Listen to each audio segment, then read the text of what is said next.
John Carpenter's The Thing, 1982, is considered, along with the original Ridley Scott's Alien, 1979, to be one of the greatest sci-fi horror films ever made. The reputation and fan base of both films is large and loyal. The Thing is associated with similar mysteries related to the content of the movie, as with the movie Alien. This is because both films have significantly more story and material involved than what was presented in the final film. The Thing's backstory isn't as extensive as Alien's, but Carpenter's sci-fi horror film still packs a lot more story than the final film shows. In The Thing, the order of the plot and the content of the film differs from the original story of the script. In addition, several scenes differ between the film and the script. In the following, we will go through the entire story of the Thing movie through the script. The video shows missing scenes and/or scenes that differ from the script, combining them with the materials of the released film. The end result is the original version of the Thing movie, as it was originally intended to be presented in the script. Before starting, we start to go through script. A note. In the script, the radio operator is called Sanchez. In the movie, the character is called Windows. In this video, Sanchez is called Windows, just like in the movie. 1. The beginning of the movie, the Norwegian helicopter. In the script, the characters of the story are introduced at the beginning. This is common in scripts, but not necessarily in movies. However, a version of the film has been cut for television broadcast, where the person narrative introduces the people at the beginning. Otherwise, the movie starts as in the script. The helicopter chases the dog. Although in the script, there are problems with the helicopter's frame and the people in the helicopter are arguing.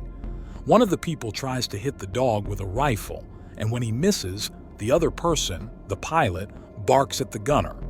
U.S. National Science Foundation.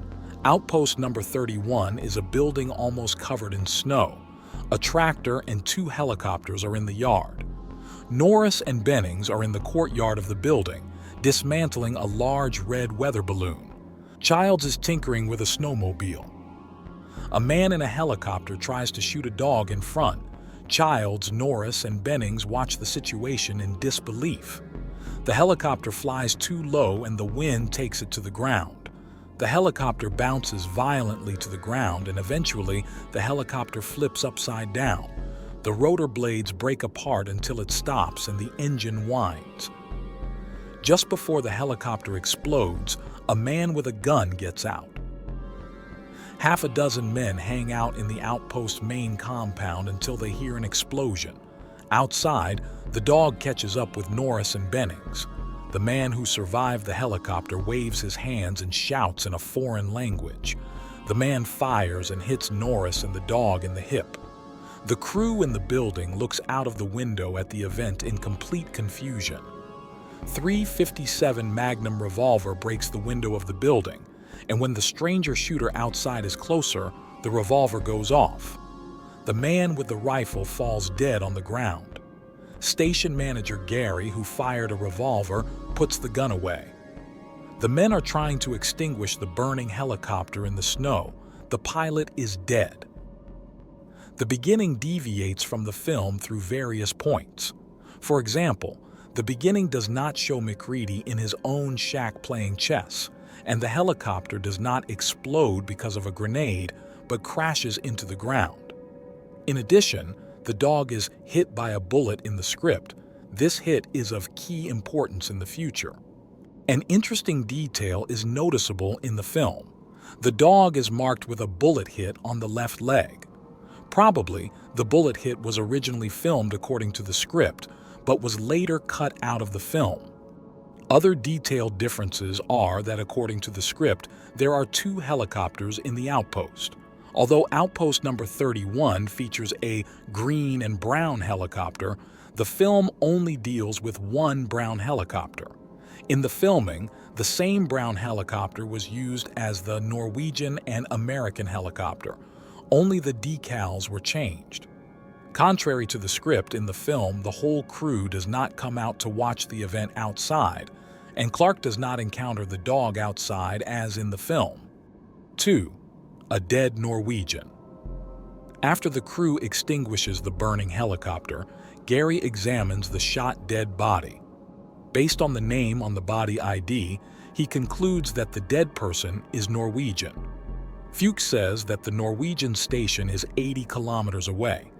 Cooper fixes Benning's leg and Clark bandages the shot dog's hip. The crew wonders what happened. Blair leans against the entrance to the radio room where radio operator Windows is. Blair demands that Windows find someone for the radio. The situation must be reported. Chef Knowles arrives and novice pilot and mechanic Palmer grins as he lights a joint, jokes about Gary and his use of revolver. Gary asks how long the Norwegians have been at their station and how many there have been. Fuchs answers, about 8 weeks and 10 people. Copper wants to send to see the Norwegian camp. Gary doesn't like the idea. Palmer agrees to fly, but Gary tells him to get MacReady. The crew laughs and states that MacReady is not going anywhere. Gary repeats the order for Norris to fetch MacReady. Norris sets out for MacReady's shack. MacReady in his own shack plays chess with the computer. He pours whiskey into a glass and sips his drink while playing a game. There is a knock at the door. MacReady ignores it. The computer makes a winning move and MacReady pours whiskey inside the computer. The computer burns and smokes. MacReady opens the door and Norris comes in and tells to get ready. Gary, Bennings, Copper, Palmer, and MacReady walk down the corridor of the building towards the helicopter. MacReady strongly criticized the departure towards the Norwegian camp. Copper reminds that Norwegians should be helped if they have an emergency. Gary reminds that if MacReady won't fly, then Palmer is ready to fly. MacReady goes flying. The scenes and events differ from what is shown in the film, and the scenes are shown in a different order in the film. In the movie, the scene where MacReady plays chess with the computer and pours whiskey on the computer is at the beginning of the movie, before the Norwegian helicopter arrives at the outpost. In the film, we can see in the background how Clark treats the gunshot wound of a dog being chased by the Norwegians, even though the dog is not hit by a bullet in the film. In the script, the dialogue about the departure to the Norwegian camp is carried out inside the corridor. In the movie, it is partly in different places between different people. For example, MacReady, Gary, and Copper near the burned Norwegian helicopter. The scene where Norris picks up MacReady is not in the movie, but the scene is filmed. The video material has not been leaked to the public, but there is a picture of the scene. Also, the scene where Gary examines the shot Norwegian is not in the film, but the scene was leaked to the public. There is one blooper in the scene. The eye of the person acting the dead is moving. 3. Norwegian camp. MacReady and Copper take off in a helicopter and head for the Norwegians' camp. In the outpost building, some of the men watch as the helicopter takes off. A tied-up dog wanders around the room. No one pays attention to it. MacReady and Copper approach the Norse camp by helicopter. Thick smoke rises from the camp. The camp has been burned and badly destroyed. A crematorium has been quickly built in the yard where everything that burns has been collected: wood, books, furniture, tires. In the middle of everything burned are the remains of several dogs and the body of a man.